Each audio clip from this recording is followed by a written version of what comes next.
اللهم صل على محمد طب القلوب ودوائها وعافية الأجساد وشفائها ونور الأبصار وجلائها وعلى آله وصحبه وبارك وسلم. نحمده ونصلي على رسوله الكريم. اللهم صل على سيدنا محمد وعلى آل سيدنا محمد وبارك وسلم.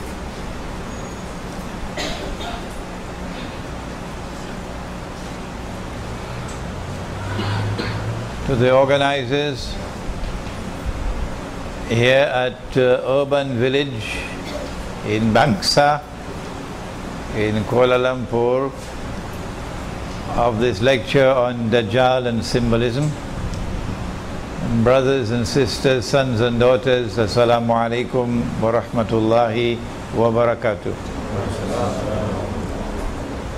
We are small in numbers tonight, but thanks to modern technology, inshallah we'll be able to reach much larger numbers in different parts of the world, inshallah, for a lecture that is on a topic that is very important: Dajjal and symbolism. What is a symbol?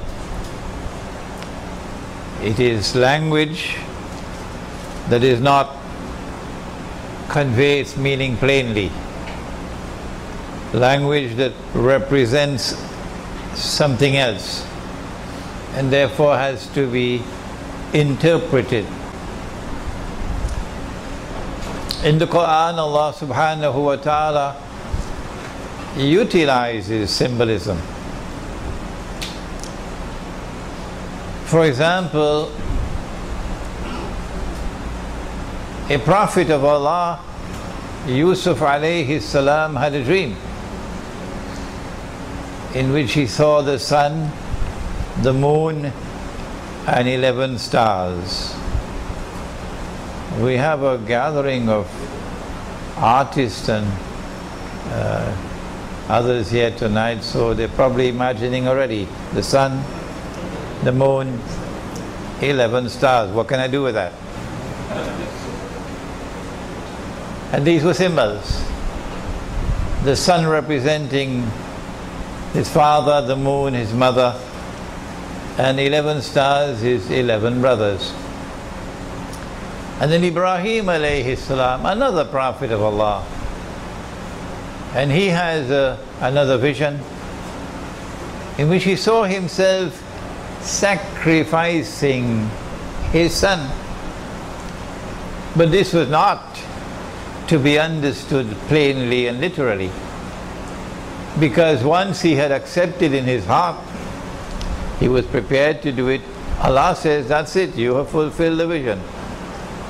And so the sacrificing of his son was a symbol representing something else. In my opinion, and Allah knows best, it is the sacrifice of the Arabs which is about to take place. And then, most importantly of all, Allah subhanahu wa ta'ala uses symbolism to explain His nur, His light. He says that بعد أعوذ بالله من الشيطان الرجيم, Allahu nuru samawati wal ard, Allah is the nur of the heavens, of the samawat, and of the earth.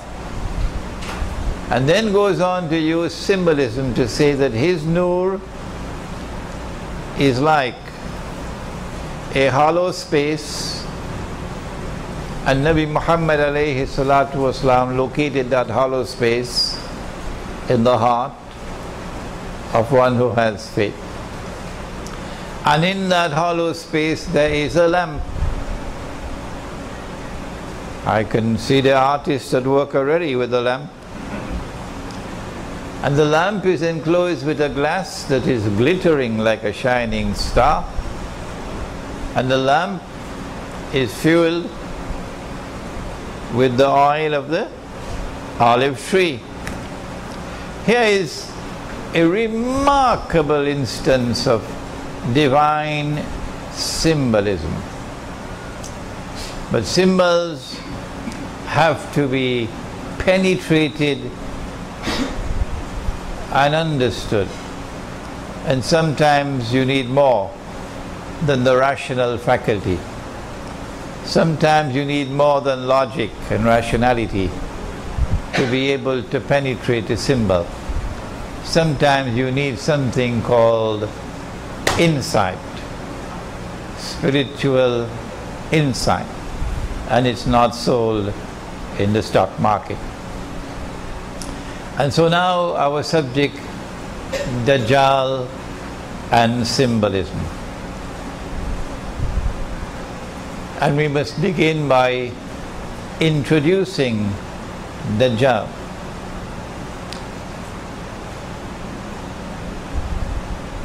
Nabi Muhammad alayhi salatu wasalam spoke about the historical process culminating with a period of time which would be known as Akhiru Zaman, or the last age. And that Akhiru Zaman will precede the end of the world. The end of the world will come at that time, of course, when there is the destruction and transformation of the entire material universe. The mountains are going to be like pieces of cotton wool, and the earth is going to pitch out of its bosom all the graves, all the bodies. There will be the resurrection and the judgment. That's the end of the world. But prior to that, there is Akhiru Zaman. And in Akhiru Zaman, or the last stage, there are great tests and great trials. And these great tests and great trials are going to culminate with the return of the true Messiah, the son of Mary, Nabi Isa alayhi salam. I gave a lecture on this subject at Masjid al-Mujahideen just a few days ago. An Islamic view of the return of Nabi Isa alayhi salam. That return of Nabi Isa alayhi salam would witness the triumph of truth over all rivals. The truth which came with Ibrahim alayhi salam, which came with Abraham, which came with Musa alayhi salam, which came with Moses, which came with Isa alayhi salam, which came with Jesus, which came with Muhammad alayhi salatu wasalam. The same truth, no difference, one truth. That truth will triumph over all rivals, and that's how history will end. But before the true Messiah comes back, coming down from the Samawat with his hands resting on the wings of two angels, and that is not symbolism, no. Before that happens, there is a supreme test for those to whom the Messiah was sent in the first place. Nabi Isa alayhi salam was not sent to all of mankind, no. Nabi Muhammad alayhi salatu wasalam, Ya ayyuhan nas, Inni Rasulullahi ilaykum jami'a. O mankind, I am the messenger of Allah to all of you.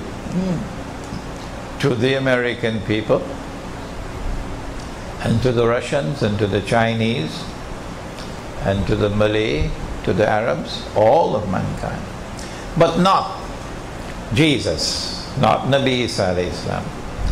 He was sent to the Israelite people, Banu Israel, who are the seed of Ibrahim alayhi salam, through his son Ishaq alayhi salam, through his son Yaqub alayhi salam, whose name was changed to Israel. And so they're known as Banu Israel. When Allah sent the Messiah to them, He sent the Messiah in a manner which tested them. He was born of a virgin mother. And they failed the test when they declared of her that she had committed that monstrous sin of zina, and that this baby was a bastard child. Wa na'udhu billah min hadha. You know that very well. And then when the baby grew up to be a young boy, and he then performed miracles which they, the rabbis, could not, although they claim to be the elite of mankind, they have a special status with Allah. And yet this little boy would take mud and shape it in the form of birds, and then blow into them, and then by Allah's leave they become living birds and fly away. This put them to great embarrassment, because they said he's a bastard. His life is now in danger. So he had to be taken out of the Holy Land. And he spent all his life until he became an adult. And then as an adult he came back to the Holy Land and proclaimed himself, I am the Messiah. Every Israelite knows the subject of the Messiah. The Messiah is not only a prophet of Banu Israel, but he's more than that. He's a special prophet. He's a prophet who will bring back for the Israelites the golden age, when they rule the world, holy Israel, in the time of the prophet Dawood alayhi salam and Sulaiman alayhi salam. Israel became the ruling state in the world. And subsequently, because they violated the covenant with Allah, Allah destroyed holy Israel, caused the masjid or temple to be destroyed, and had them expelled from the Holy Land. But then came the promise that Allah will send a prophet who, when he comes, will bring back that golden age, and he will rule the world from the throne of Nabi Dawood alayhi salam, therefore the holy state of Israel, therefore Jerusalem. So when Nabi Isa alayhi salam returned as an adult, he said, I am the Messiah. And their response was, this is blasphemy. Blasphemy. And they charged him in their court with blasphemy. And they ordered him to be executed. But they did not have control over the land, so they had to ask the Roman government. And they demanded execution by crucifixion. And then when they saw him die on the cross with their very eyes,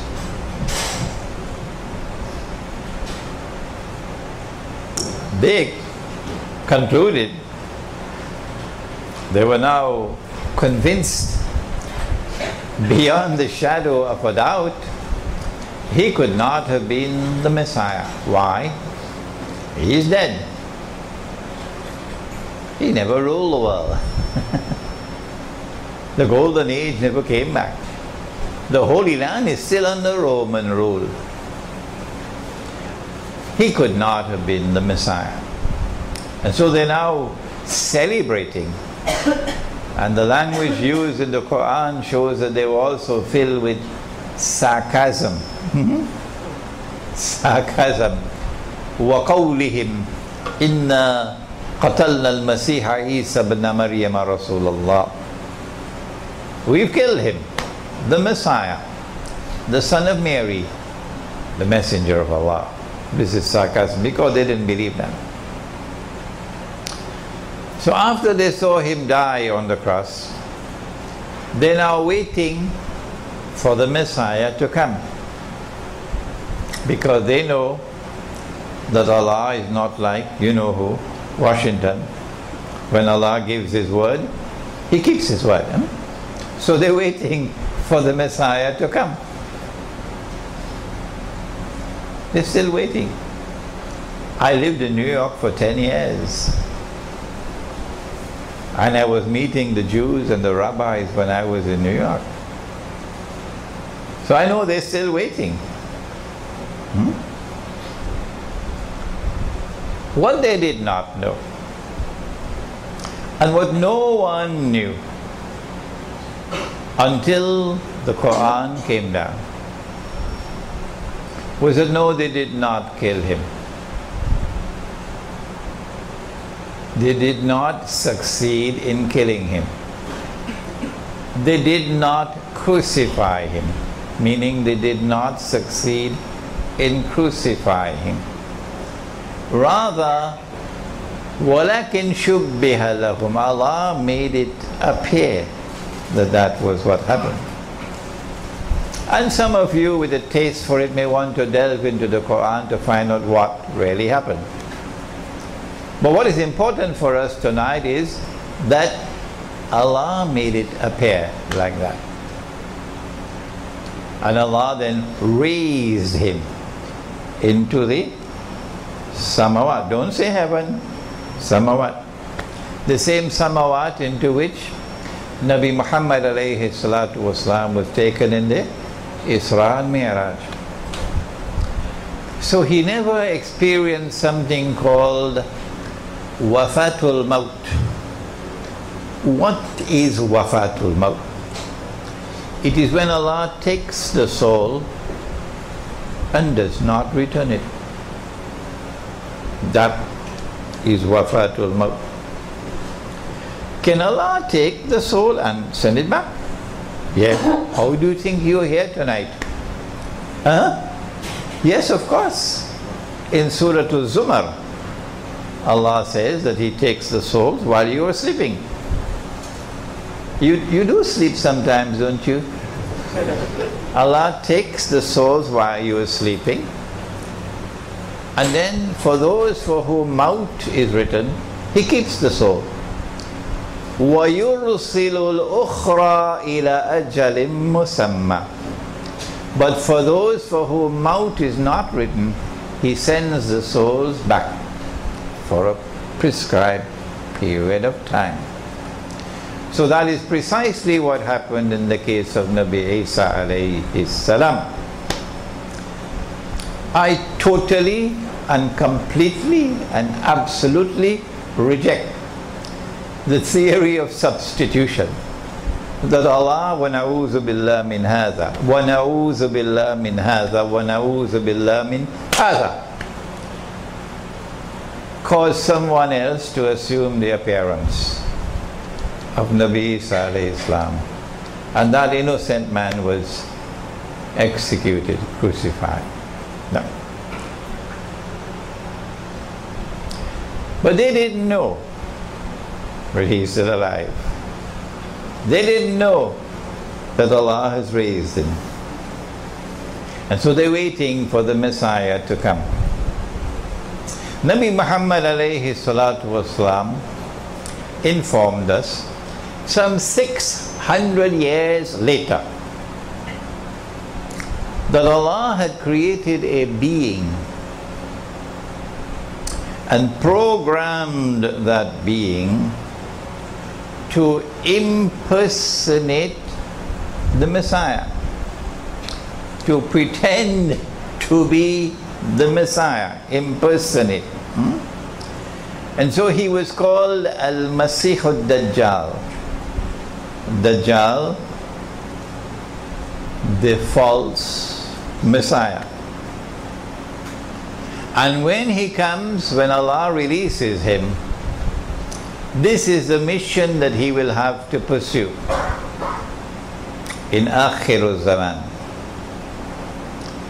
To try to deceive the Israelite people, deceive the Jews into embracing him and accepting him as the Messiah. In order for him to do that, he'll have to rule the world. And of course, ruling the world does not mean ruling every square inch of KLCC. Ruling the world means establishing a rule which cannot be rivaled, cannot be successfully challenged by anyone else. That's ruling the world. In order for him to rule the world from Holy Israel, from Jerusalem, he'll have to do a number of things. And I explained that 10 years ago in this book. Some of you may have already read the book. No. You already have the book at home, but you didn't get the time to read it as yet. Jerusalem in the Quran. It explains this subject. We have this book in Bahasa as well. In order for him to establish his rule over the world from Holy Israel, from Jerusalem, here's what he'll have to do. Number one, he'll have to liberate the Holy Land for the Jews. Because we Muslims, we have control of the Holy Land. He already did that in 1917. Number two, he'll have to bring the Jews back to the Holy Land to reclaim it as their own. 2,000 years after Allah had expelled them from the Holy Land and cut them up into bits and pieces and scattered them all over the world. وَقَطَعْنَاهُمْ فِي الْأَرْضِ أُمَمٍ. He's already done that. The Jews are back in the Holy Land and they've reclaimed it as their own, while we were drinking teh tarik, eating roti canai. Number three, he will have to restore a state of Israel in the Holy Land. These are all logical deductions, so don't ask me where's the hadith. Please, these are logical deductions.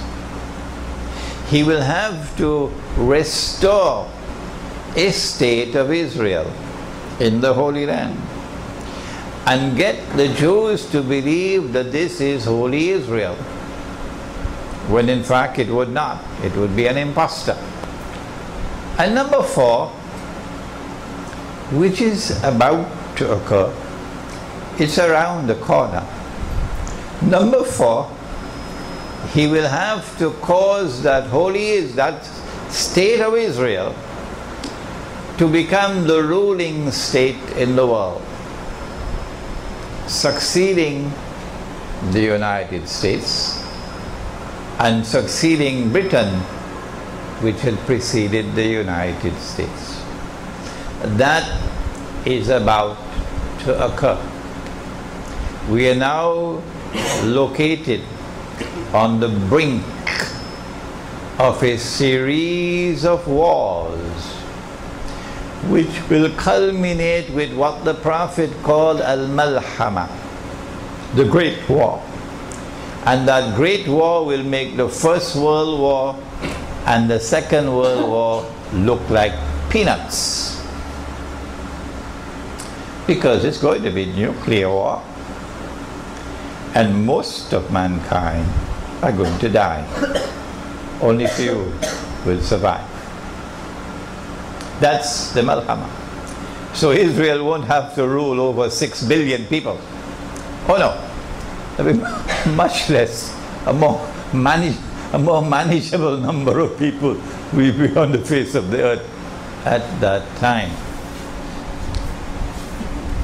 It is only when Israel succeeds the United States as the ruling state in the world.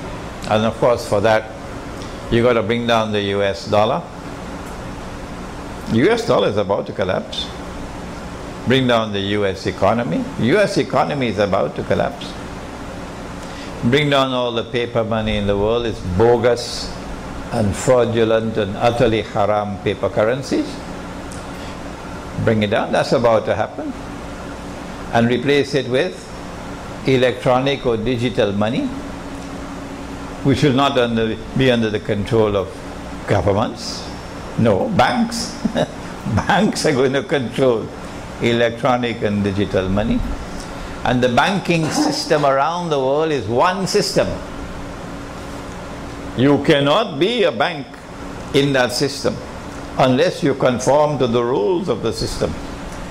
And who controls the banking system in the world? The Zionists. And they're the ones who created the state of Israel.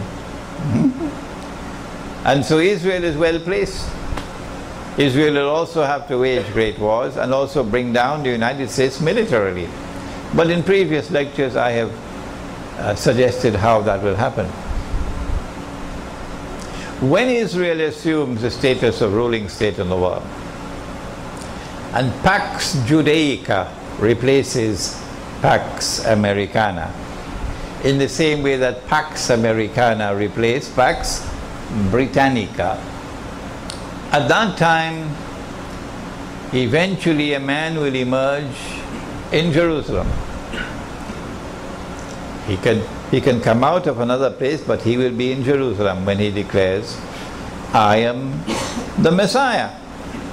He's ruling Jerusalem, ruling the world from Jerusalem. And Prophet Muhammad ﷺ described him to us. He said he'll be a young man. He will be a Jew, a young man, powerfully built, with curly hair. And now we know the curls is at the side of the hair. The Orthodox Jews wear their curls at the side of the hair.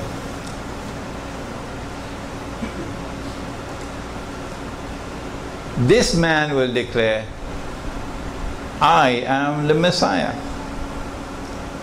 And when the Jews accept him as the Messiah, he will rub his hands and say, mission accomplished. Mission accomplished. By my calculation, and of course I can be wrong, by my calculation, we are probably about 25-30 years away from that now. And I have spent a long time in the study of this subject. Ilmu Akhirul Zaman, or Islamic eschatology.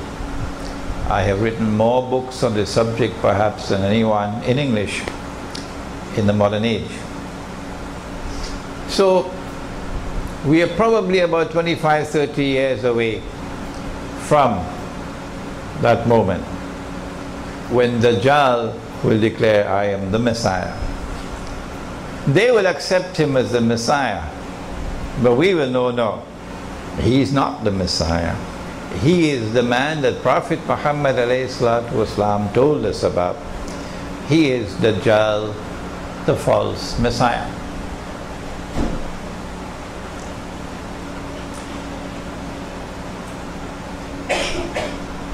I now want to distinguish between two terms concerning Dajjal. One is his release, and the other is his khuruj.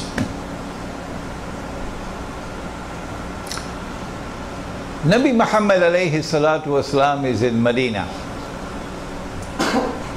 and Tamim ad-Dari comes to him and tells him about an event which occurred.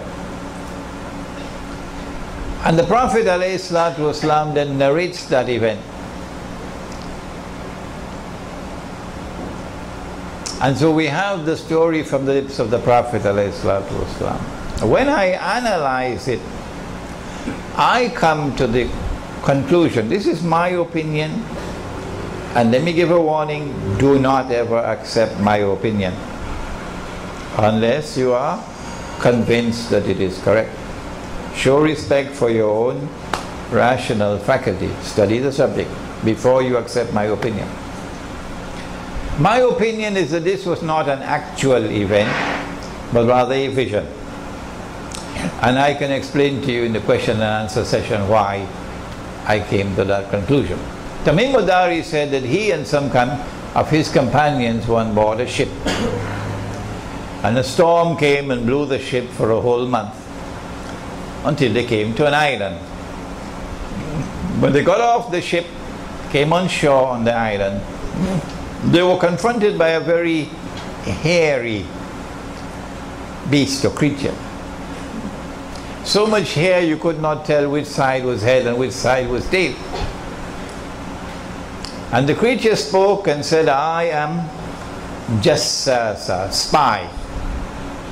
In Surah Al-Hujurat, wala tajassasu, do not spy. So this is an island located about a month's journey by sea from the Arab world. This is an island which has expertise in spying and espionage. I don't think Singapore qualifies as yet, eh? Hold on. And then Jassasa said to them, there's someone waiting for you over there at that monastery which is lying in ruins. And so in this island, religion is going to crumble. It'll eventually be an island of atheists. So they hurried to the monastery which was lying in ruins. And there they saw this man in chains. His hands were chained to his neck and his feet were chained together. And the man asked them many questions and then declared that I am Dajjal. And when I am released, I will enter every town and every city.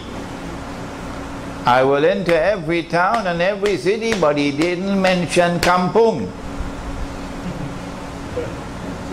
No, he didn't mention Kampung. Kampung means, of course, village. And I am here in an urban village here tonight. Yes. So, up to that moment in Medina, Dajjal was still in chains. This must have been perhaps in the 2nd or 3rd year after the Hijrah. Up to this moment, Dajjal is still in chains. He has not as yet been released. But sometime later, Nabi Muhammad alayhi salatu wasalam suspected a Jewish boy to be Dajjal, because Dajjal is going to be a Jew and he could be a young man. And the Prophet alayhi salatu wasalam went to question the boy. The boy was rather impertinent in his answers. And Umar radiallahu ta'ala anhu got angry. He said, "O Messenger of Allah, give me permission." I cut off his head. "No," said the Prophet alayhi salatu wasalam, "if he is Dajjal, you cannot kill him," implying, listen carefully, implying that the possibility exists that he can be Dajjal. Let me repeat that. If he is Dajjal, you cannot kill him, implying that the possibility exists that he can be Dajjal. But that possibility can only exist if Dajjal has been released. In consequence of which we know that we are given indirectly the information of the release of Dajjal in this event. And if he is not Dajjal, it would be sinful to kill him. And so we conclude that Dajjal was released in the lifetime of the Prophet sallallahu ta'ala alayhi wa sallam.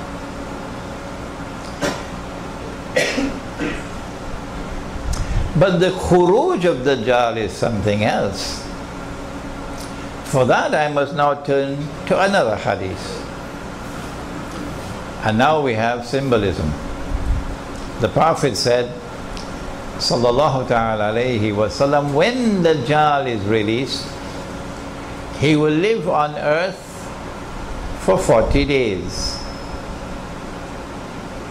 One day like a year, one day like a month, one day like a week, and all his days, meaning all the rest of his days, like your days.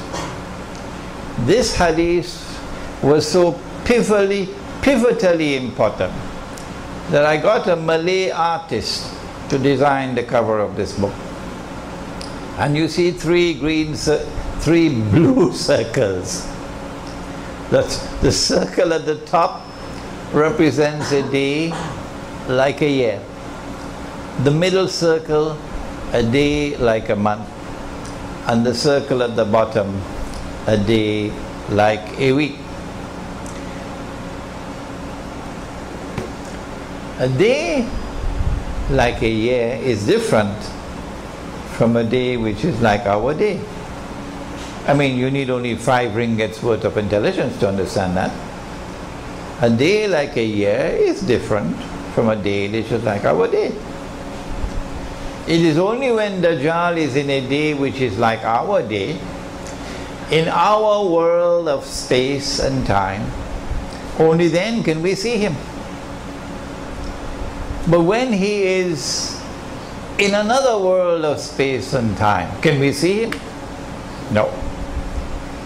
Are there angels in this village, urban village? Oh yes. Can you see them? No, you can't. Are there jinn in urban village? Yes, there are. Can you see them? No, you cannot. So they are here with us. But because they are not in our world of space and time, we can't see them. How many worlds of space and time are there?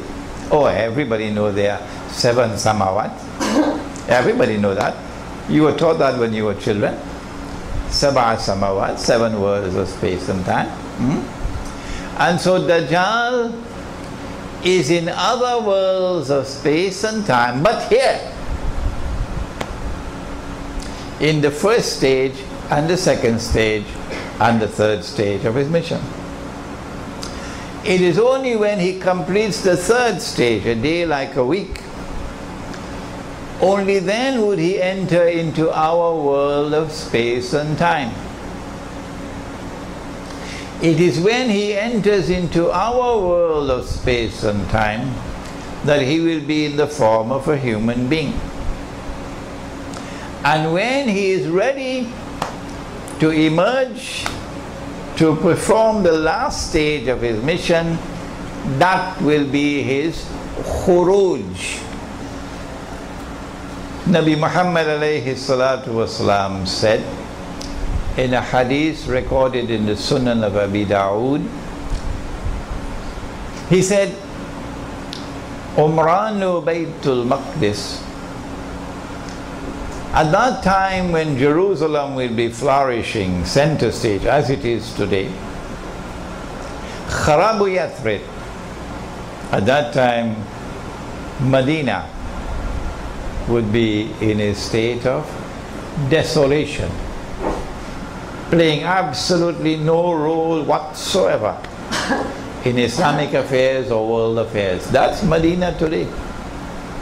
Thanks to the Ottoman Islamic Empire, and then thanks to the Saudi Wahhabi government, which then took over. Kharabu Yathrib, Khurujul Malhama. At that time, when Medina will be in a state of desolation, which is where we are today, at that time the Malhama will take place, the Great War, which will make the First and Second World War look like peanuts. That's coming. That's coming. But I feel that it's going to be a series of wars, which will culminate with the nuclear warfare. Khurujul Malhama, Fathul Constantinia. He said that the occurrence of the Malhama, at that time when the Malhama occurs, at that time Constantinople would be conquered. They didn't want us to know this, so they changed the name from Constantinople to Istanbul. So we'll forget this hadith. The conquest of Constantinople is still to take place. And this lecture is going to be delivered at the International Islamic University in Gombak on July 4th, inshallah. Do please come to attend it. And then he went on to say, Fathul Constantiniya, Khurujud Dajjal. Only after Constantinople has been conquered, only then will Dajjal come out in person to complete his mission. Khuruj. So the release took place a long time ago, but the Khuruj is still to take place. It's coming, and it will not take place until Constantinople has been conquered. We now turn to, having introduced Dajjal, we now turn to symbolism and Dajjal. The key, absolute key to the understanding of Dajjal's strategies through which he will seek to accomplish his mission of ruling the world by the hook or by the crook. I don't know whether you have a Malay expression like that. It's located here in this hadith. The Prophet said, sallallahu ta'ala alayhi wa sallam, every prophet has warned his people about Dajjal. And the Prophet Nuh alayhi salam has warned his people about Dajjal. This hadith is in Sahih Bukhari. But I say to you something which no one has ever said before me. Dajjal sees with one eye, his left eye. The artist is already at work, eh? What can I do with that left eye, eh? Dajjal sees with his left eye. He is blind in the right eye. It looks like a bulging grape. But your Lord is not one-eyed. Between his eyes on his forehead is written the word kafir. And every mu'min will be able to read the word kafir, whether that mu'min is literate or illiterate, katib or ghayru katib, whether he can read and write or he cannot read and write, he'll still be able to read the word kafir. We have interpreted this hadith and its symbolism countless times. But since most of you have never had any experience of a direct contact with me before, your only contact with me has been a place called YouTube, I'm going to have to repeat it one more time. Why is it that Ali radiallahu ta'ala anhu can read kafir, but Abu Jahl cannot read kafir? Is there something wrong with Abu Jahl's eyes that he cannot read the kafir? Let us send him to the eye specialist. The eye specialist examines his eyes and reports that he has perfect vision. 20/20 they call it. Any eye specialist present here? We have a few doctors here, but no eye specialist. Okay. Well then, how come, if his eyes are perfect, why can't he see? Why is it that Ali can see, radiallahu ta'ala anhu, but Abu Jahl can't see? Is it that Ali is not seeing with these eyes? Could it be that we have other eyes besides these eyes? The modern universities would say, what rubbish is that? Huh? Oxford and Cambridge and Yale and Harvard and Stanford and Sorbonne, and that's nonsense. These are the only eyes we have. This is the only medium through which we can acquire knowledge of external objects. This is the only means through which we can perceive, our eyes. Beside these eyes, we have no other eyes. And so beside this avenue of knowledge, we have no other. This is called, a branch of knowledge is called epistemology. Don't be scared, it's a long word, but never mind. It's the branch of knowledge which studies knowledge. And this is the Western epistemology. That these are the only eyes that we have. But the Quran says that in addition to these eyes, the heart can see. And so the Quran has a different epistemology. The heart can see. But the heart can only see when Allah puts nur in the heart. And as we mentioned earlier, nur is not sold in the stock market. يَهْدِ اللَّهُ لِنُورِهِ مَن يَشَاءُ. Allah guides to His nur whomsoever Allah chooses. And so when Allah puts nur into the heart can see. And when there is no nur in the heart, listen to the language of the Quran. It is very harsh.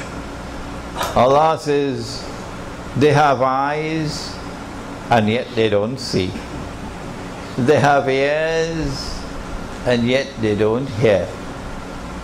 They have hearts and yet they don't understand. أولئك كالأنعام, they're just like cattle.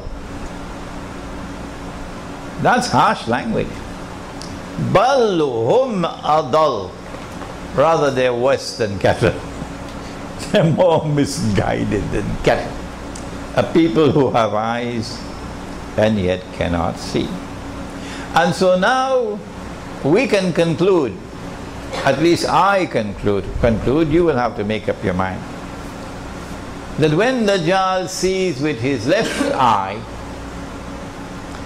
the Dajjal is seeing with external sight. And when the Dajjal is blind in the right eye, the blind right eye symbolizes internal blindness. This is my interpretation. You do not have to accept it. You must first be convinced that it is correct before you accept it. Let me warn you one more time.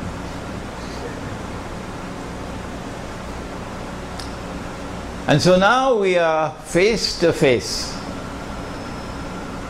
with the beginning of the world of symbolism in Dajjal. Those who follow Dajjal will be internally blind. There are lots of cattle in the world today, I can tell you that. There are lots of cattle in the world today, I can tell you that. And as we proceed with this lecture, you will get the evidence of it. Dajjal's one eye represents epistemology.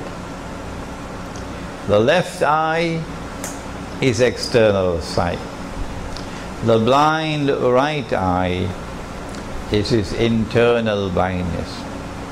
Those who have eyes with which to see, because they have nur in their hearts, would be able to recognize kafir written on the forehead of Dajjal.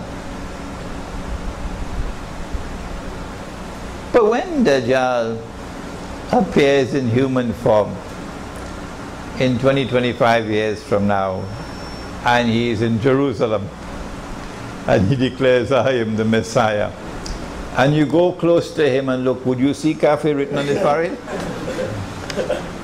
No. So those who belong to something called Protestant Islam, you know, they hold on to the literal interpretation of everything, will go closer, get a torchlight, shine the light on his forehead. Go check to see if there's any dust on his forehead. Wipe it. No, I'm not seeing kafir written on your forehead. You are not Dajjal. No. Secondly, you are not Dajjal because you have two eyes. You have two eyes. I am not laughing and you are not laughing in order to ridicule that Protestant Islam. No.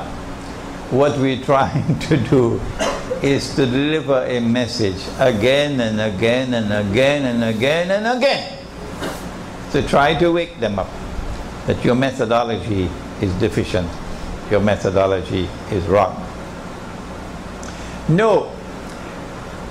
This kafir on the forehead, as any artist, and we've got so many of them here tonight, as any artist would know, is symbolic. It represents the capacity of the mu'min to look at that which Dajjal creates. For example, he creates a civilization. And the civilization comes to be known as modern Western civilization. And the mu'min will be able to look at modern Western civilization and recognize it to be based on kufr, as though kafir is written on its forehead, as though kafir is written on its forehead. Let us now turn to a second hadith of symbolism. And the artists tonight are going to enjoy this. They're going to have a field day. The Dajjal comes with two things: a river and a fire. The Dajjal comes with two things: a river and a fire. But his river is a fire, and his fire is the cool waters of a river. Whosoever falls in his river will have his load of sins increased, and whosoever falls in his fire would have his load of sins decreased. In other words, the river symbolizes Jannah, the fire symbolizes Jahannam. The river symbolizes the road to a life of plenty, to a life of ease, to a life of leisure, and the fire symbolizes a life of hardship, of suffering. So the Dajjal takes the road to heaven, the road to joy and happiness and peace and pleasure, and he makes it look like the road to hell. That's not easy to do. You gotta have a PhD in deception to do that. Yeah, not easy. He takes the road to heaven and he makes it look like the road to hell. And he takes the road to hell and he makes it look like the road to heaven. And so everybody wants a US visa. There are some who will sell their mother to get a US visa, or a Canadian visa, or a visa for Sweden, or for Britain, or for Europe, or for Australia, or for New Zealand. That is the land of milk and honey. That is where I can get a job and make plenty money. Those are the lands of progress. Those are the lands of success. And all the cattle of the world ahead for what looks like heaven itself. I was giving a lecture in a place called Pompano Beach in Florida. And some of them in Pompano Beach might even listen to this lecture tonight. And in my lecture I was saying to them, and they're all Palestinians in Pompano Beach, I was saying to them that your children, your grandchildren are at risk because they can be eating bacon and eggs for breakfast, lahmul khinzir, and drinking wine with lunch. And my audience started to laugh. And I said to myself, what is this? This is no funny thing. What's wrong with these people? Why are they laughing? When the lecture was over, I asked the Imam, a very nice man, the Imam, Imam, why were they laughing? I'm saying to them, this is the age of your children and your grandchildren. I said they were laughing because it's already happening. Yes. Dajjal's river is already a fire. And when they realize it and they want to get out to save their children, to save their wives from this godlessness. My son is showing signs of wanting to be a homosexual. I can't tolerate that. Let me get out of this land. So then the father addresses his family and says, we are leaving. And the mother says, you can go. I'm staying. And the children said, you know, in America they say, Dad, you can go back to Palestine. We're staying here. That's it. You've lost them. Dajjal has deceived you.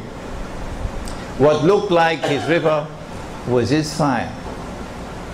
And who wants to go back to Pakistan when you can live in downtown Long Island? You can live in Manhattan and enjoy a good life. Who wants to go back to Pakistan? Who wants to go back to Egypt? Who wants to go back to Bangladesh? Who wants to go back to Indonesia? It looks like the fire over there. That's the road to hell. Nobody wants to go on the road to hell. And yet, that's the road to heaven. The reason why Somalia is where Somalia is today is because the Somali people love Islam. Yes. The reason why Kashmir has suffered so much more than others is because the Kashmiri people love Islam. That is why Kashmir is suffering. We have a Kashmiri here tonight with us. And so this is symbolism. Dajjal's river and his fire. Nowhere has Dajjal succeeded more in deceiving with his river than in the feminist revolution. He has brainwashed the world of women so thoroughly that he has succeeded in bringing into being a feminist revolution. And this feminist revolution is taking the world of women into the hellfire. And yet they are convinced that this is progress. This is the best age that we've ever had. There's been more progress for women in this age than ever before in history. That is the ultimate deception of Dajjal. We now turn to another symbol, and I'm only touching the mountaintops. You're going to have to do the rest of the research on each one of these symbols. There's an entire lecture of mine on it, an Islamic view of the modern feminist revolution, Dajjal's modern feminist revolution. Dajjal will have a mountain of bread.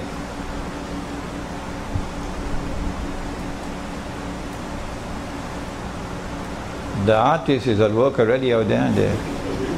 What can I do with this mountain of bread?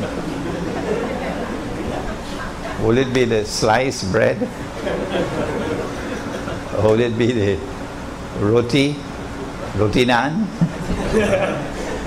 Dajjal will have a mountain of bread. And there are those who will follow him, knowing that he is Dajjal, but they follow him for his bread. A mountain of bread symbolizes wealth, doesn't it?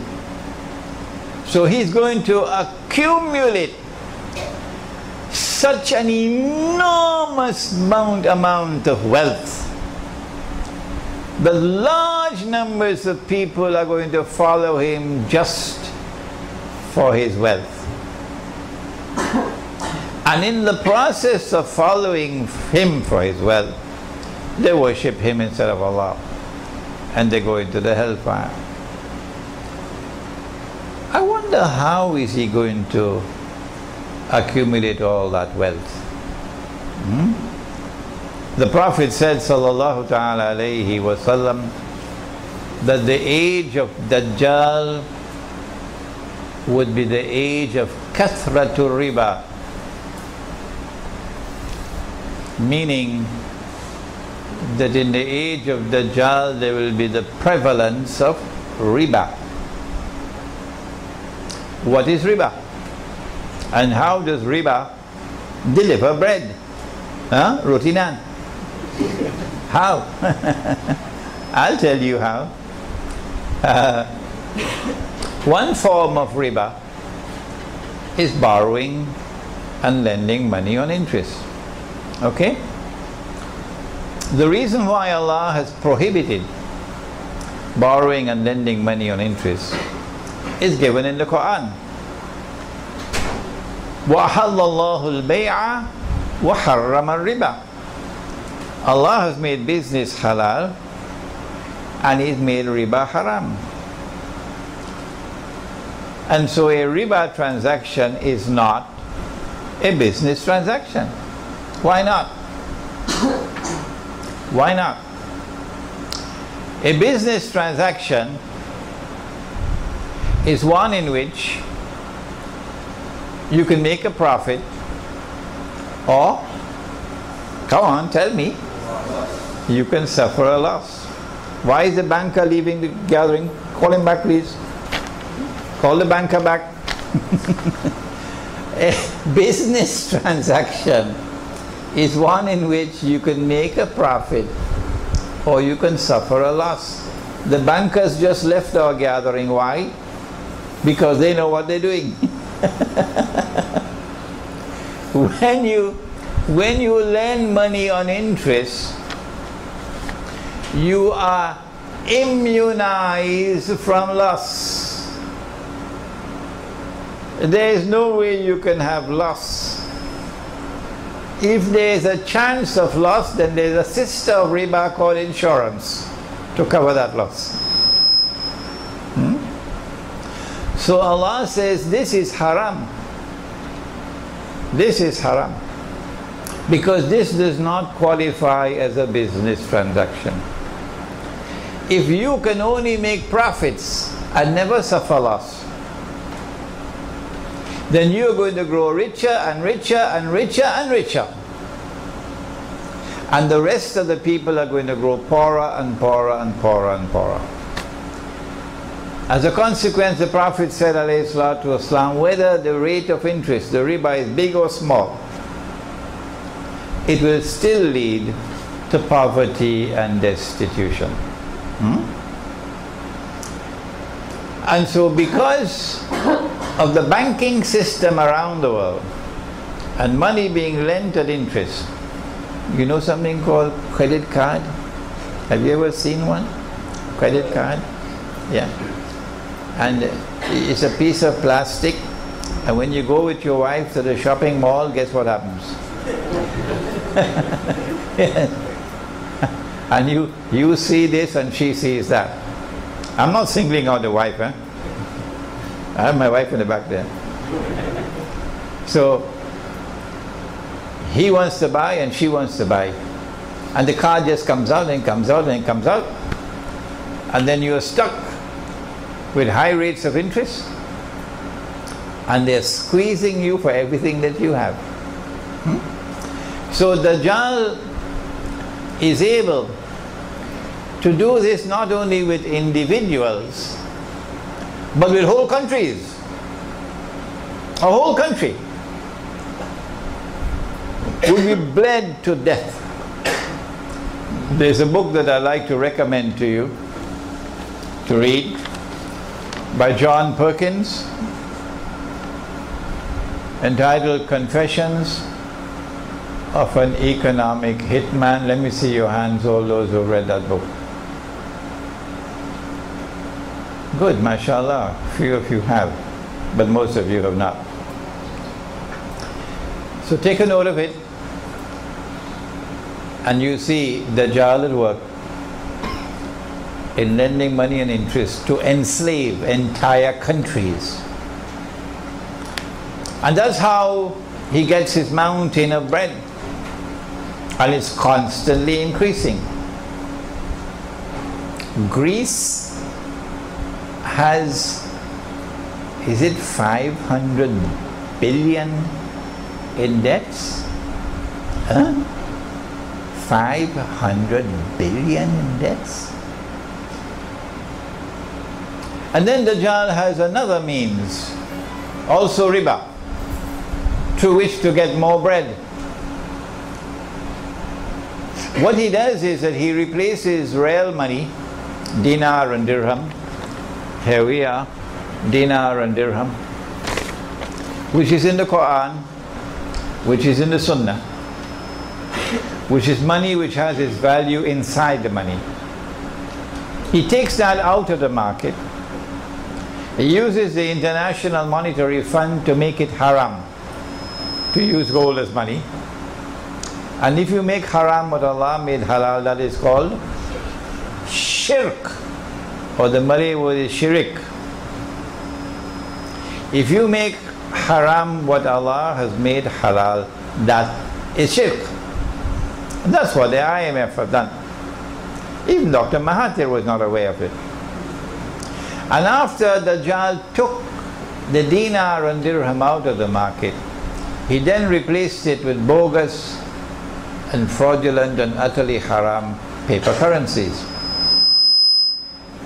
I have a book at the back entitled The Gold Dinar and Silver Dirham, Islam and the Future of Money. It is less than 60 pages long, so it should not be difficult to read it.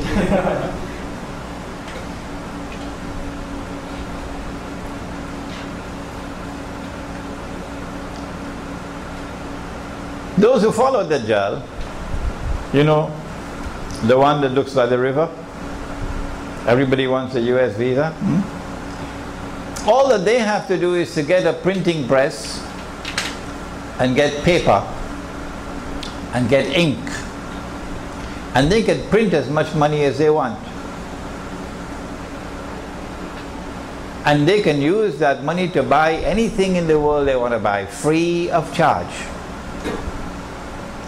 If there's anyone who wants to challenge me on that statement, I'll be delighted to take the challenge, because I've studied my subject.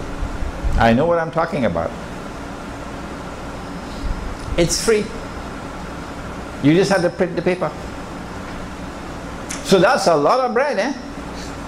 And they're printing the paper like mad now. The banks are in problems, so they give this bank 7 billion. And they give that bank 10 billion. Huh? But when we print paper, have you seen our paper so far?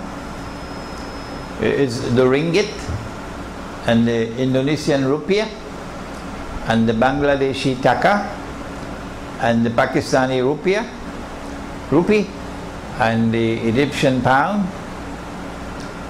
and the Turkish lira. When we print our paper, we have the same printing press, the same paper, the same ink, because we buy it from them, you know. But when we print our paper, and sometimes we don't have to print it ourselves, we pay them to print it for us. Authentic stuff, eh?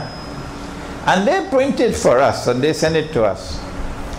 But when we take this paper to Manhattan, we cannot buy even a cup of coffee with it. Huh? Not even kopio.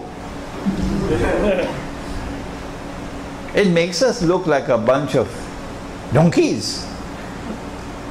The Dajjal has given us a monetary system which is unjust and is ripping us off, and so his mountain of bread is constantly increasing. Who is to be blamed for this? Answer: the one-eyed people who have eyes and yet cannot see. Amongst them, who have the greatest blame of all? Answer: the scholars of Islam. The scholars of Islam have failed miserably, colossally. And that is why we are in the mess in which we are now. And because I speak these words, there are so many masajid, they don't want Imran Hussein.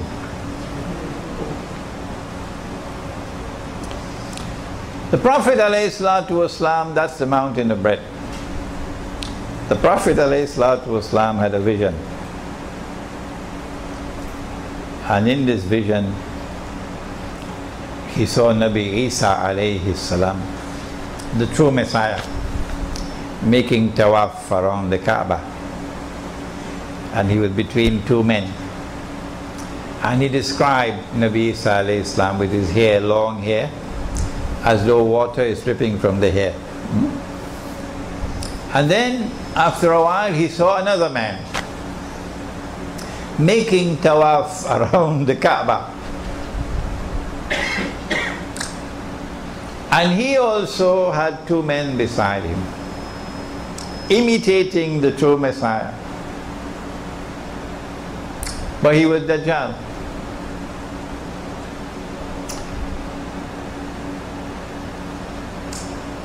You got to put on your thinking cap now. What does a vision of Dajjal making tawaf around the Kaaba, what does it symbolize? Answer: 1400 years ago we knew that Mecca and Medina, the Haramain and the Hajj, will one day be under Dajjal's control. And that's where they are today.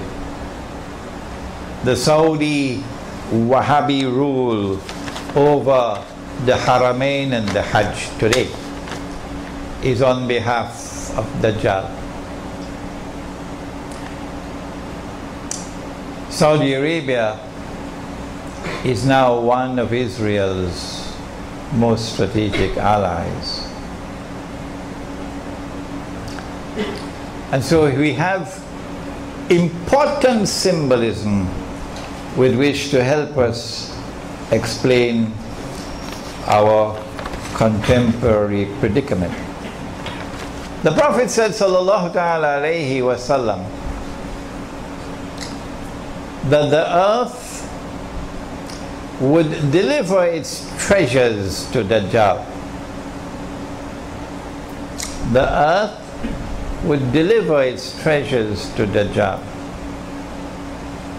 About 130 years ago perhaps, a child was playing in southern Africa and stumbled across a stone. The child picked it up. It looked pretty. Took it to the home and gave it to his father. The father looked at the stone and said, "This looks interesting." So he took it to the commissioner, South African commissioner of that area. The South African commissioner took the stone, sent it to Johannesburg. And in Johannesburg they declared that this is the biggest diamond that has ever been discovered. As soon as that news reached the world, the rush began. The rush began. And the people descended upon that southern Africa, part of southern Africa, from all over. But the Zionists were up front with their money. And then began the search for diamonds. But the diamonds are not located on the surface of the earth. That stone was meant to tell you the diamonds are there. But to go down to the bottom of the earth and locate what is known as a diamond vein, like the veins in your body, you need a certain technology. And only Dajjal had that, modern Western civilization. They're the only ones that had it. And so they used their technology, using black African labor. And when they paid the black African laborers to dig, they didn't pay in gold and silver, they paid in paper. Until they located the diamond veins. The one with the biggest of all was in a place called, does anyone know? Kimberley is correct. The Kimberley diamonds. You will know when you get married and your wife wants a diamond ring. The Kimberley diamonds. My wife and I went to Kimberley ourselves. And we went to that big hole. It is so big you could put about 5 jumbo jets inside of that hole. That's how big it is. And at the side of the hole there were wheelbarrows. 5 wheelbarrows. And these wheelbarrows were filled with plastic nuggets to indicate to us the quantity of diamonds that came out. Those diamonds, thanks to a man named John Cecil Rhodes, who was backed by money from the Rothschilds in Europe, those diamonds made their way very safely to the Zionists in Europe. And they then sold them, cut them, polished them, sold them, and made a huge fortune, a mountain of bread. And it was that with that money that they were able to finance both sides of the First World War. And the First World War gave them the Holy Land. But there is a hadith, it's not only diamond, it's also gold. Wherever in the world gold was discovered, they're there to take control of that gold. But there's something else that came out of the earth, more important than diamonds, more important than gold. The Prophet said, sallallahu ta'ala alayhi wa sallam, that the river Euphrates is in Iraq, isn't it? The river Euphrates will uncover a mountain of gold. That's symbolism. A mountain of gold. And people will fight over it. And 99 out of every 100 will be killed. And everyone will be saying, I will be one who will be saved. Indicating that this will not be conventional warfare. Because conventional warfare does not kill 99 out of every 100. This has to be warfare involving weapons of mass destruction. And this will be a war in which no one will be certain that they would win. No one. Because nobody knows who's going to be the one to survive. But he said that the believers must not touch that gold. The believers must not touch that gold. My understanding is that this is symbolism. And no mountain of gold is going to come out of the river. But rather that the mountain of gold has already come from underneath the river. Meaning that entire basin in which the mouth of the river Euphrates is located. The Persian Gulf, the Arabs say the Arab Gulf. And it is oil. It is oil. It is sometimes called black gold. And the reason why the Prophet ﷺ referred to that oil as gold, as a mountain of gold, because it's going to be a huge quantity of oil. But the reason why he referred to it as gold is because gold's primary function is that of money. And the oil is symbolized with gold because the oil is going to function as money. While we were eating roti canai and drinking tea tarik, Henry Kissinger was at work. They knew that the war of 1973 was coming. They knew. And they were able to play both sides in that war because they had Sadat on their side. And they were able to bring a conclusion to that war that was advantageous to them, the Zionists. They knew perhaps that Faisal was going to impose an oil boycott, and they were happy. Probably they fed him with that idea. And when the oil boycott was enforced, it resulted in a 400% perhaps increase in the price of oil overnight. And within 1 week the US dollar collapsed by 400%, from 40 US dollars for 1 ounce of gold to 160 US for 1 ounce of gold. And so the Arabs opened their eyes. My gosh, our oil revenue has just increased by 400% because of the oil boycott. It was at that time that the United States sprang the trap.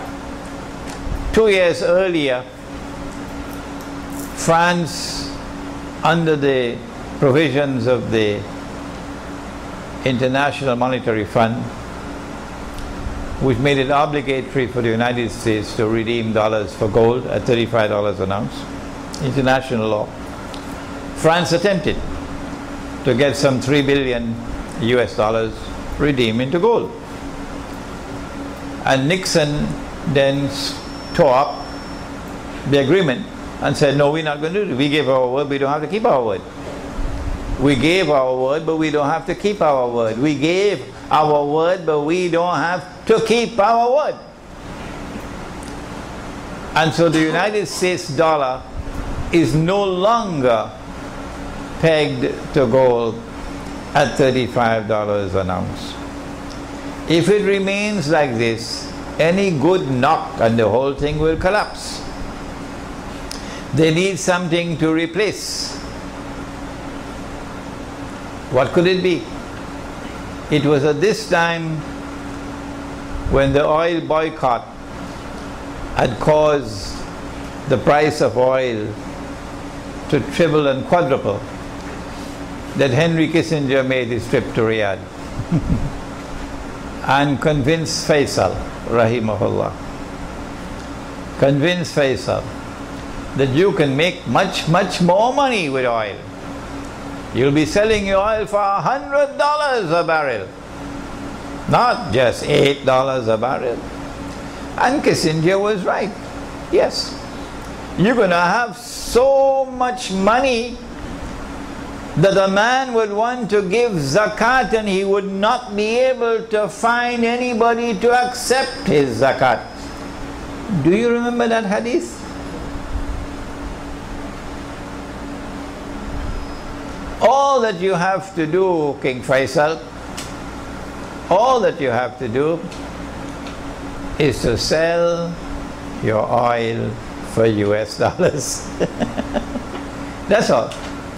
Sell your oil for US dollars, that's all. And get all the other Arab oil producing countries to do the same. And then get OPEC to adopt this position. And it succeeded. The Arabs now got a windfall with dollars flowing into their pockets, huge amounts of money. And when Israel wages her wars that are coming up, the amount of money flowing to the Arab oil producers is going to climb even more and more and more. Kissinger was correct. But in the process, the US dollar is now guaranteed. It cannot fail because it is backed by oil.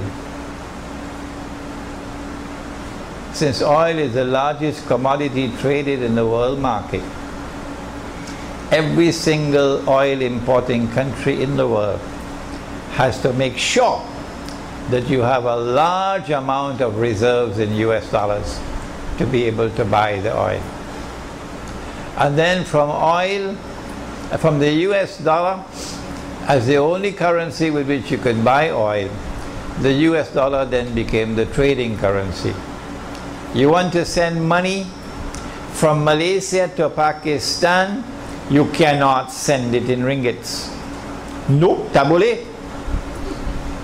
Oh, why can't I send money from Pakistan, from Malaysia to Pakistan in ringgits? What's wrong? Is the banking system so stupid? Does the banking system not have intelligent people that they can handle a transaction from ringgits to rupiah? No, you can't do that, tak boleh. You have to send the money in US dollars or something called hard currency. That's what the banking system is there for. And so, to conclude, the hadith, the prophecy in the hadith was fulfilled in 1973 when the US dollar became known as the, help me somebody, petrodollar is correct. The petrodollar for oil is now functioning as gold. Here is a remarkable example of symbolism in the hadith connected with Dajjal, which has to be interpreted. There are more. Dajjal is going to come riding on a donkey.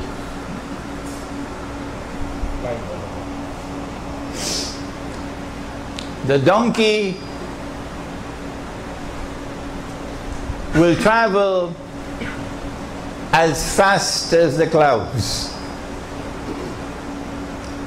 The donkey will have its two ears stretched out wide. A flying donkey with its ears stretched out wide? Now I think our artists over here tonight are going to have a field day with this symbolism. A flying donkey with its ears stretched out wide. I hope you don't get a problem with your government, eh? A flying donkey with his ears stretched out wide. The Dajjal is going to come flying on that donkey.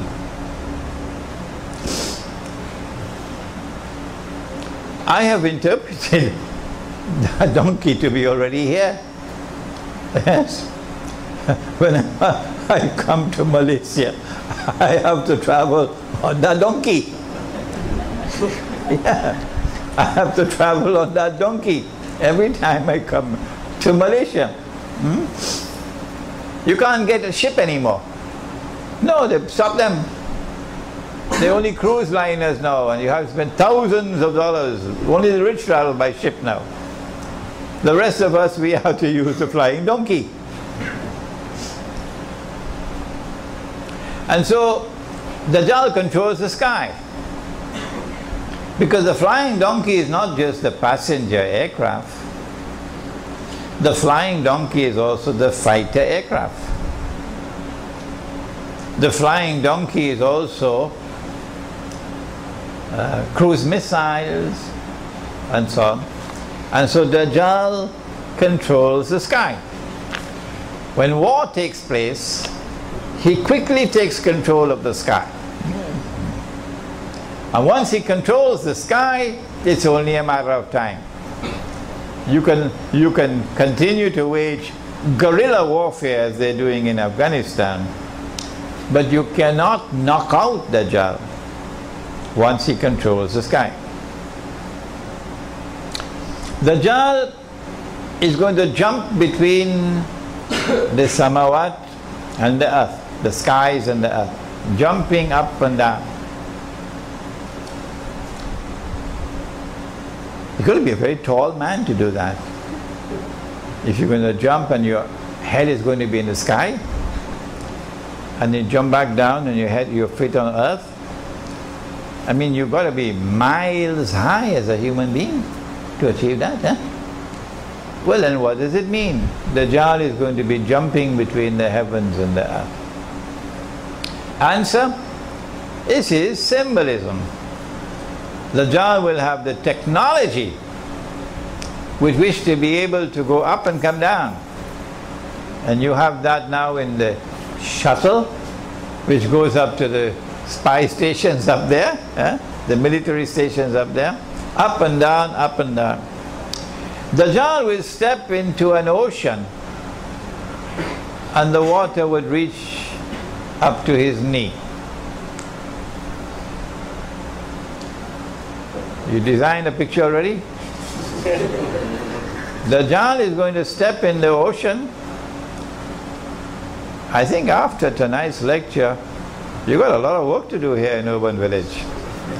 Dajjal is going to step into the ocean and the water will reach him to his knee. Protestant Islam, of course, is going to wait for a man who is tall enough, so when he steps into the water, you will see the water reaching him up to his knee in the ocean. But you and I know that this is symbolism. It represents the technology with which Dajjal is able to go down to the bottom of the ocean and pick up, for example, pieces of an aircraft which crashed and reconstruct that aircraft, maybe 95%. They've done it already. Dajjal is going to cut a man in half and then bring him back to life. So tomorrow when Dajjal is in Jerusalem and he declares, I am the Messiah, Protestant Islam is going to tell him, come on, cut a man in half and bring him back to life. Let's see if you're Dajjal. We say, no, this is symbolism. Dajjal is already doing that. Cutting a man in half and bringing him back to life represents the advancement, the spectacular advance that's been taking place in surgery. In surgery. Bypass operation, cutting him in half and then bringing him back to life. Spectacular advances in the surgery. At the end of the day,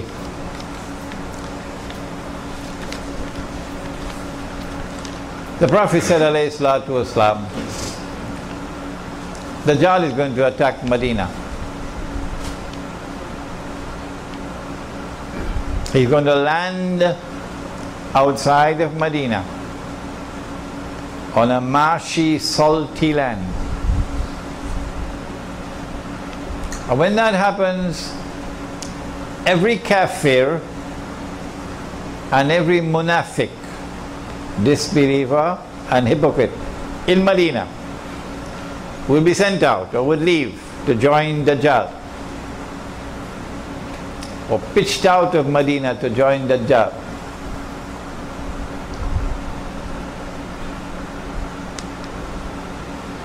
But Dajjal will not be able to attack Medina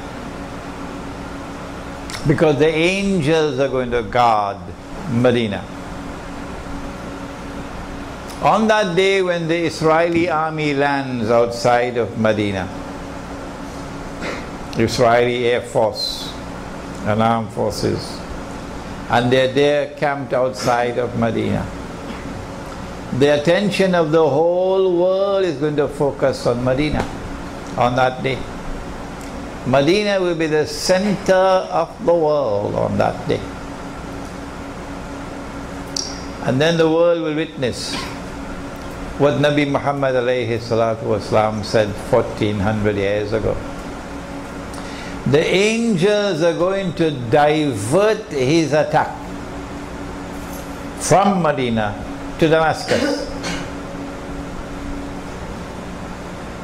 And so the world will see the Israeli attack diverted to Damascus.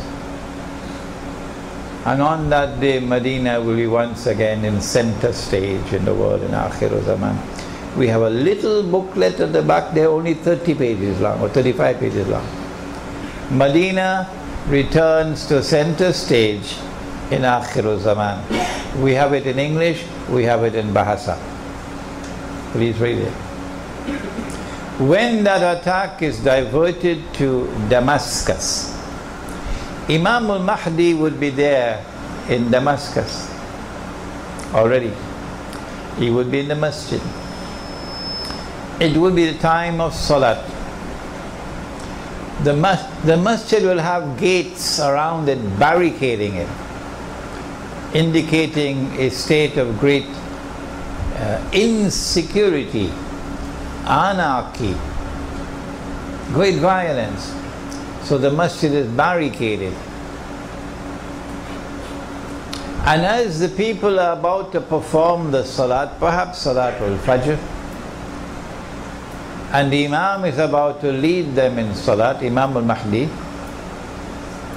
alayhi salam, at that moment, Dajjal will be outside, waiting. The Prophet said that he'll be followed by 70,000 Jews from Isfahan wearing their Persian shawls.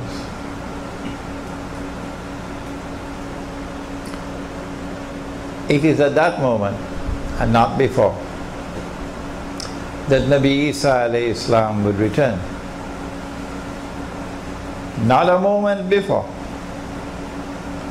The attack on Medina has to take place. Israeli forces have to be outside of Medina. The angels have to divert the attack to Damascus. We have all of this detailed information. What are we doing with it? These are events that are going to be occurring soon. Another maybe 15, 20, 25 years from now. At that time, Nabi Isa alayhi salam will be sent back, coming down from the sky with his hands resting on the wings of two angels. As he comes down in the masjid, the Imam will see him, and the Imam will recognize him, and the Imam will say, "This is Nabi Isa alayhi salam." He would then invite Nabi Isa alayhi salam to lead the salat. And Nabi Isa alayhi salam would say, "No, you've been appointed as Imam, you go ahead and perform the salat." And he, Nabi Isa alayhi salam, will join in the saf and perform salat the way we perform salat as taught by Nabi Muhammad alayhi salatu. So the Sharia that came with Nabi Muhammad alayhi salatu will be recognized by Nabi Isa alayhi salam and followed. After the salat is over, then Nabi Isa alayhi salam would order, "Open the gates," because the gates are locked. And as the gates are opened and he comes out, Dajjal sees him. And the Prophet said that when Dajjal sees Nabi Isa alayhi salam, Dajjal is going to melt like salt melts in water, indicating extreme fright. And then Dajjal is going to flee. So today they are stamping their bloody feet on the ground, oppressing us. But tomorrow they're going to be running. You just have to wait. Hold on. Don't give up. Tomorrow they're going to be running. And he's going to flee. And Nabi Isa alayhi salam is going to follow him, pursuing him from Damascus to a place called Lud in the Holy Land. And there Nabi Isa alayhi salam will overtake him and kill him, and then raise his hair to show the blood. This is not symbolic. This is real. This is real. And that's the end of Dajjal. My opinion is that Dajjal now passes into non-existence. Non-existence. That's it. He does not appear again in history, in this world or in the next. He passes into non-existence. He's a special creation of Allah, an evil creation. Can Allah create evil? Qul أعوذ برب الفلق من شر ما خلق. Yes, Allah can create evil. This is a creation of evil by Allah. No human being was created evil.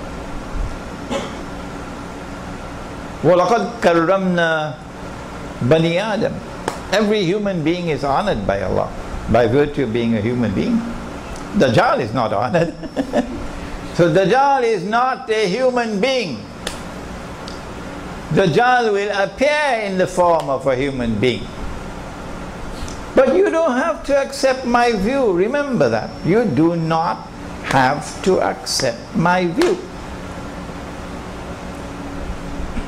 Can an angel appear as a human being? Of course. Jibreel alayhi salam in the masjid as a human being. Jibreel alayhi salam with Maryam alayhi salam. Can a jinn appear as a human being? I know you're going to tell me lots of them in Washington. Yes, Iblis appeared as a human being when the Quraysh were meeting to decide what to do about Nabi Muhammad alayhi salatu wasalam. Iblis appeared as an old man with a walking stick. So if an angel can appear as a human being and the jinn can appear as a human being, why is it so difficult to accept that Dajjal can also appear as a human being? And so there is no resurrection for Dajjal, and there is no judgment for Dajjal, and Dajjal is going to neither go to heaven nor hell. Rather, he's going to pass into non-existence. But these are my views, and you must not accept my view unless and until you are convinced that it is correct. You must listen to those who are critical of me, and there are lots of them out there who are critical of me. Listen to them. I ask you to listen to them, but they say, don't listen to Imran Hussein. We pray that Allah subhanahu wa ta'ala may bless those whose appetite has now been whet, that you may study the subject of Dajjal. For the Prophet said alayhi salatu wasalam that the greatest tests and trials that mankind will experience from the time of Adam alayhi salam to the last day will be the tests and trials of Dajjal. There is a chapter of this book, Surah Al-Kahf in the modern age, entitled The Quran and Time. The chapter itself is long, about 60-something pages. But this chapter of the Quran explains to you the link between the samawat and the earth and Dajjal. ربنا تقبل منا إنك أنت السميع العليم وتب علينا يا مولانا إنك أنت التواب الرحيم برحمتك يا أرحم الراحمين آمين. Before we proceed, the subject of riba, the mountain of bread, is of critical importance. And you are lucky here in Kuala Lumpur because we've had 2 international conferences on riba here in Kuala Lumpur in 2010 and again July of last year at PWTC. And there's a 3rd conference which is now planned for late November of this year. I am supposed to speak on Islam, the petrodollar and beyond in that conference. There are flyers at the back for those of you who are interested in attending that conference. Okay? Any more questions? You have stressed the importance of walking on the path of Khidr alayhi salam, and hence of Islamic spirituality, to penetrate the subject of Dajjal. Correct? In Surah Al-Kahf, verse number 63, Allah subhanahu wa ta'ala has reminded us of the effort of shaitan to cause us to be deviated from that path. Can you elucidate How can we protect ourselves from being deviated by shaitan? And how can we differentiate between the irradiation of the light of inspiration from Allah and inspiration from shaitan? It is sometimes difficult. Sometimes difficult.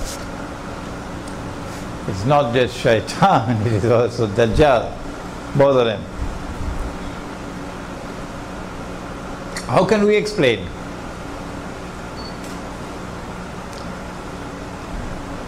That the entire world of Islamic scholarship today is incapable of recognizing the paper money as bogus and fraudulent and haram. How is it possible?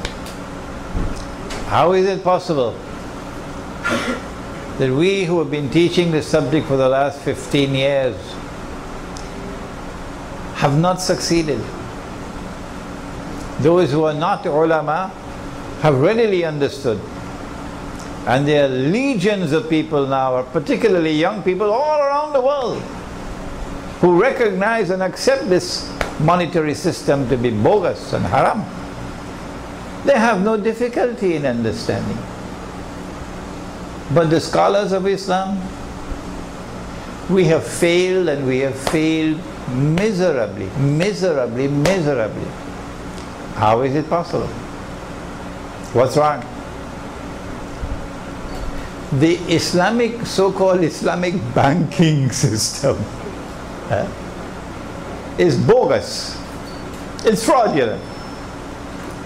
The Islamic banks will not ever, ever, ever lift a little finger to bring back dinar and dirham as money. No. Ever heard an Islamic bank championing the cause of dinar and dirham? Not at all. Islamic banks are lending money on interest. Islamic banks are lending money on interest and disguising it as a sale.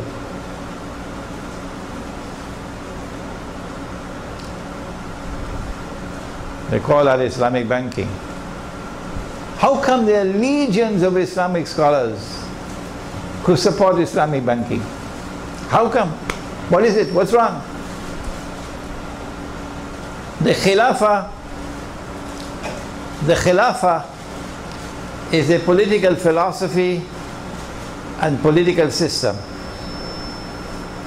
which came with Nabi Dawood alayhi salam, Nabi Sulaiman alayhi salam, who established the holy state of Israel.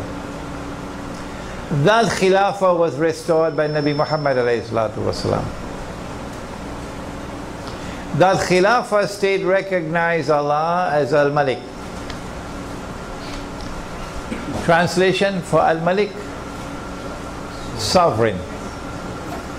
Allah possessed sovereignty. That Khilafah state recognized Allah as Al-Akbar, whose authority is supreme. That Khilafah state recognized Allah's law as the supreme law, Al-Hakam. No law is higher than Allah's law. When Allah made something halal, the state enforced it as halal. When Allah made something haram, the state enforced it as haram. That was the Khilafah state. And the territory was called Darul Islam. In Darul Islam, once the territory is Darul Islam, any Muslim has a right to enter. Any Muslim from any part of the world has the right to enter Darul Islam. You don't need a visa. Any Muslim can come and reside in Darul Islam. You have that right. You don't need a PR. Any Muslim can seek employment in Darul Islam. You don't need a work permit.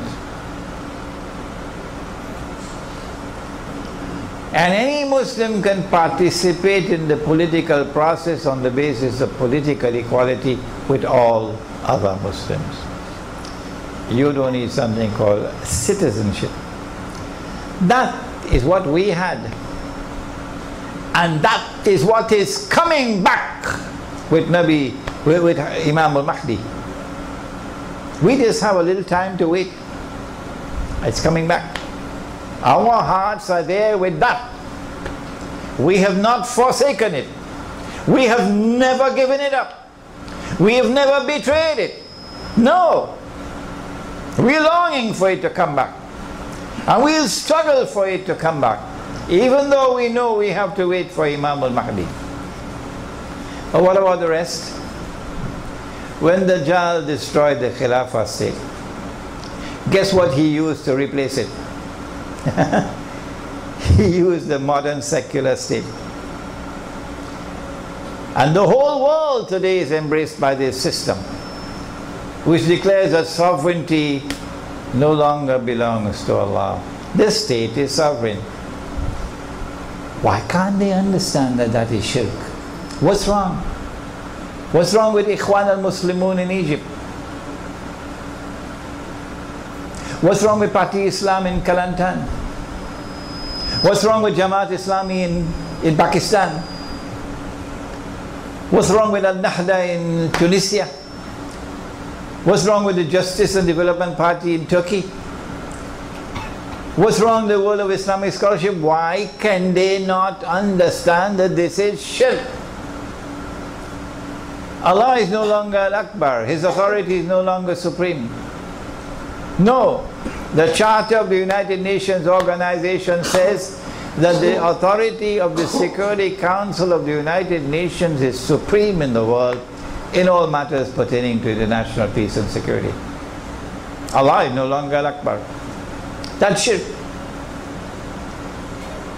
The modern secular state says Allah's law is not the supreme law anymore. The supreme law is the law of the state. Allah can make it halal, we can make it haram. And we've done so. Allah can make it haram, we can make it halal, and we've done so. And that is shirk. And yet, the Islamic movements register themselves as political parties under the secular constitution and fight elections man to man with everybody else. Vote for me. Hoping to win the elections. And when you win the elections, by some abracadabra mystical system, you'll be able to transform this into something called an Islamic state. I never heard of an Islamic state in my life, and I'm 70 years of age. I don't know what's an Islamic state, and I don't want to know what's an Islamic state. Take your Islamic state and throw it in the garbage bin, because I know what is Khilafah, and I know what is Darul Islam, and that is what is coming back. So how do we explain? Why is it that they can't see? Egypt just voted. Egypt just voted. Why can they not see what is wrong with the scholars of Islam in this modern age? Their failure has been so colossal. There's only one answer I can offer. Number one, methodology. Methodology for study. Number two, a proper study of Dajjal and therefore modern Western civilization. And number three, to recognize that spiritual insight is still a medium through which knowledge can come to us.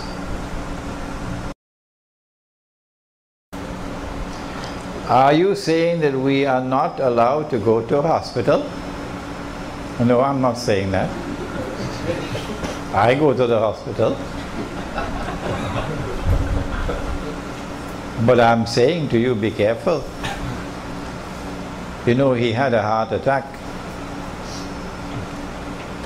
And they rushed him by ambulance to the hospital. And when they examined him, they decided they had to operate right away. Bypass. and they did triple bypass.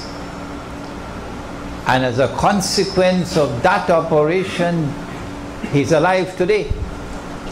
If we had not taken him to that hospital, and if he had not had the benefit of that operation, he would have been dead. That is the rubbish. That is the nonsense that you must care about. Because when you reach there, you're worshipping Dajjal. Be careful. Because life and death is no longer in Allah's hands now. Life and death is now in the hands of the hospital and the doctor and the life support machine. Don't turn it off. If you turn it off, he's going to die. But so long as it's on, the hospital making more and more money, what to do? If I turn it off, he's going to die. Did you hear that? If I turn it off, he's going to die. So life and death is now in that machine. Life and death is no longer with Allah. It is this stupidness. It is this stupidness that you have to be guarding against. I don't say go to the hospital. Don't go to the hospital, no. But do not in the process commit the shirk of believing that life and death is in the hands of a doctor, or life and death in the hands of some medicine, life and death in the hands of some hospital or some operation. Life and death are in Allah's hands.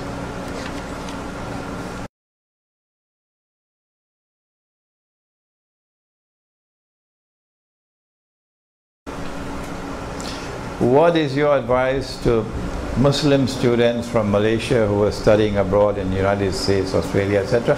Make hijrah, come back home before it's too late.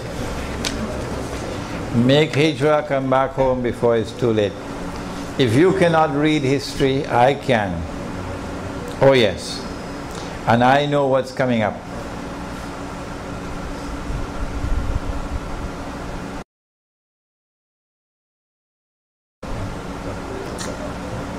Well, I think I answered this. We are trapped in this system of Dajjal with political parties.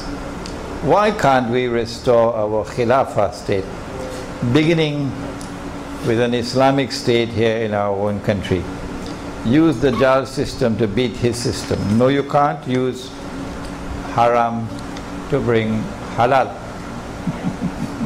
No, this is not the Sunnah. The Prophet ﷺ did not insert himself in the pagan system of Mecca to try to bring Islam. No. He preached Islam in its purity and offered Islam as an alternative to what Mecca had to offer. Mecca tried to bribe him. Mecca offered him wealth. Mecca offered to make him king. Mecca offered him the most beautiful girl in the whole land. If only you would compromise with our system, live and let live. Use the system, and within this system pursue what you have to pursue. But his reply was no. Not even if you give me the sun in my right hand and the moon in my left. I'm not going to give up this struggle. I'm not going to compromise and join yours. No, mine is the alternative to yours. So our Khilafah state is the alternative to what now obtains. We are not going to join this system and vote in this system to bring back the Khilafah state. That's Disneyland thinking. That's Disneyland thinking. No. We're going to wait until, inshallah, we can restore the Khilafah state. And your modern secular state goes back in the garbage bin from where it came out in the first place. Is that all now?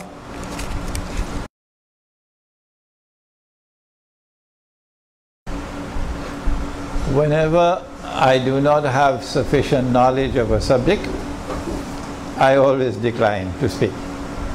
And I send you to someone who has more knowledge of the subject than I have. I do not have enough knowledge of insurance to be able to give a scholarly response.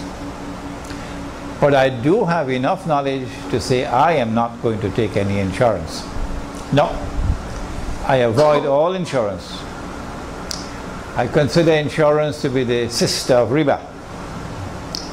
And it's only when the state forces me into insurance, like motor car insurance, that I cannot avoid, then I take the motor car insurance until such time when my Muslim village is built. You have your urban village, I have my Muslim village. And in my Muslim village, inshallah, you can't drive to the masjid. No, there are no roads to drive. There are only roads to walk.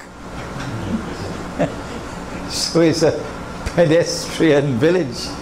Huh? A pedestrian village. And everybody will walk into the masjid and walking back to their kampung homes. And we try to put the cemetery in between.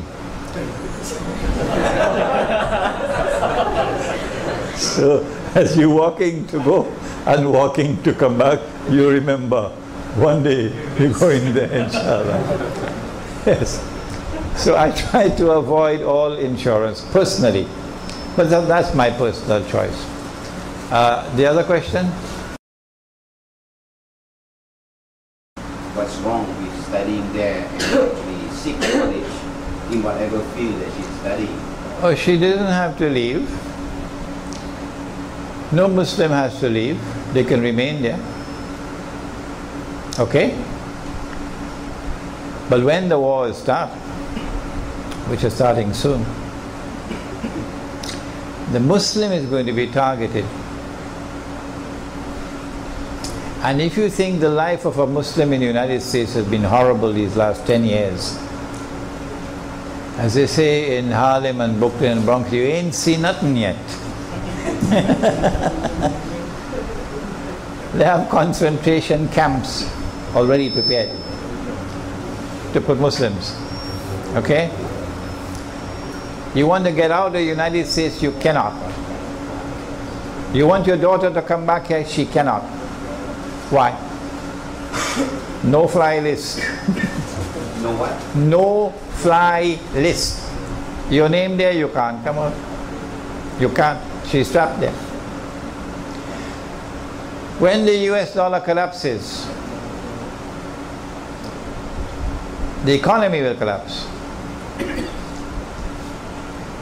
Economy collapses, there's going to be colossal loss of wealth. Of course, this is imaginary wealth, you know, paper money. But people believe they're wealthy, they have millions and millions and millions, suddenly it vanishes. There are going to be riots in the United States. Riots. And when the riots takes place, that's when the Zionists are going to have a field day.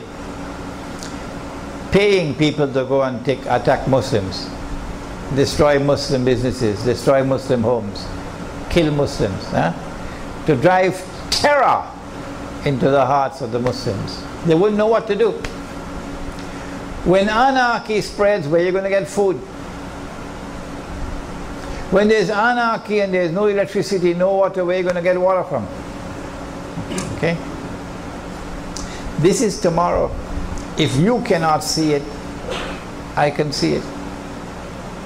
So I have been advising Muslims to get out, make hijrah. It matters not to me whether you're there for studies or whether you're there to make what they call to make another buck under the American dollar. It matters not what be the reason while you are there. My advice is to make hijrah before it is too late.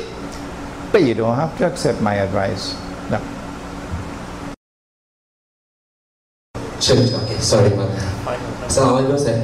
Okay, my question is regarding the fall of Greece, the economical collapse, which you hear a lot. People are saying that it's the first step towards the global economic crisis.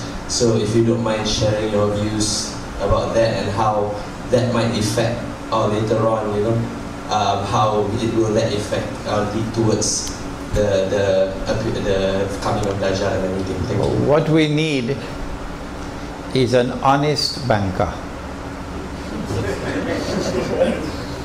If we can get an honest banker, a man of integrity and knowledge, who knows what the banks have done to put Greece in the condition in which Greece is today, okay?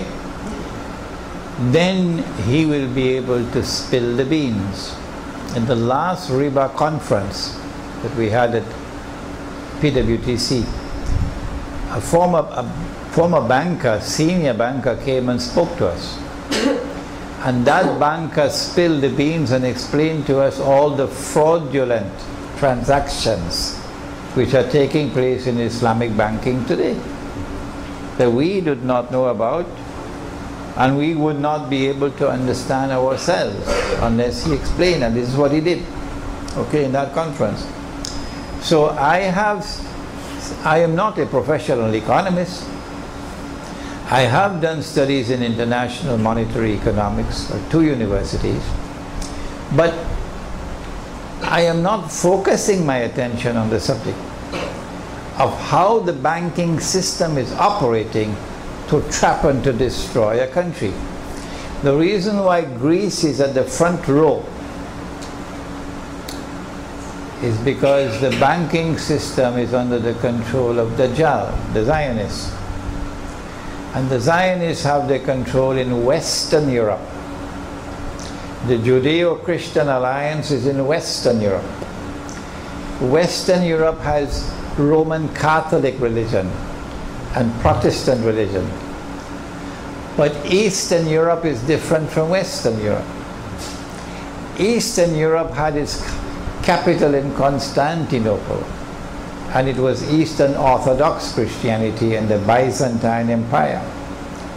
And the Byzantine Empire and Eastern Christianity never joined the Zionists. Yeah? They never joined the Zionists. Russia, for a time, was controlled when the Soviet Union was constructed by the Jews. But then Allah's kindness, and the Soviet Union collapsed. And in the wake of its collapse, Russia is returning back to Christianity. So this Eastern Europe, from Christianity, from Russia come all the way down to Greece. This is considered to be alien territory for the Zionists. And if they could destroy you and damage you and choke you, they'll do it. That's why Greece has been targeted. But to understand the predicament of Greece, we have to go into the banking system and understand the tricks which were used by the banking system to put Greece where Greece is today. I think we can finish now.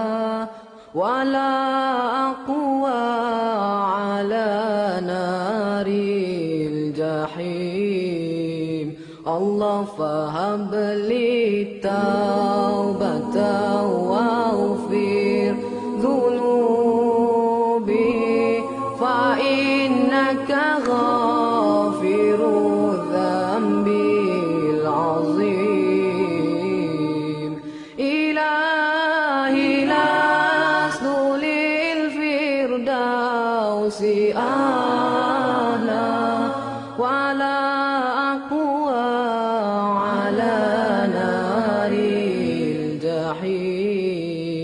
الله فهب لي توبة واغفر ذنوبي فإنك غافر الذنب العظيم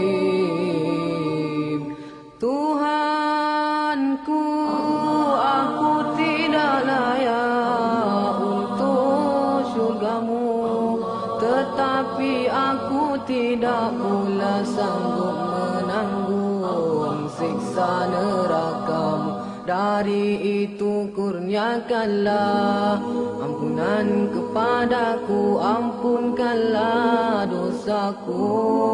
Sesungguhnya Engkaulah pengampun dosa-dosa besar. Tuhanku, aku tidak layak untuk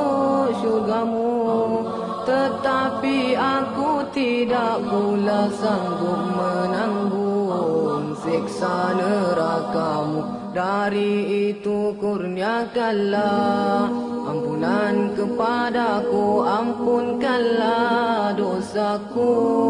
Sesungguhnya Engkaulah pengampun dosa-dosa besar. Ilahi lastulil firdausi ahla wala aqwa ala naril jahim. Allah fahabli tawbatan waghfir dhunubi fa innaka ghafiru dhanbil azim. Ilahi lastu lil firdausi ahla wala aqwa ala naril jahim. Allah fahabli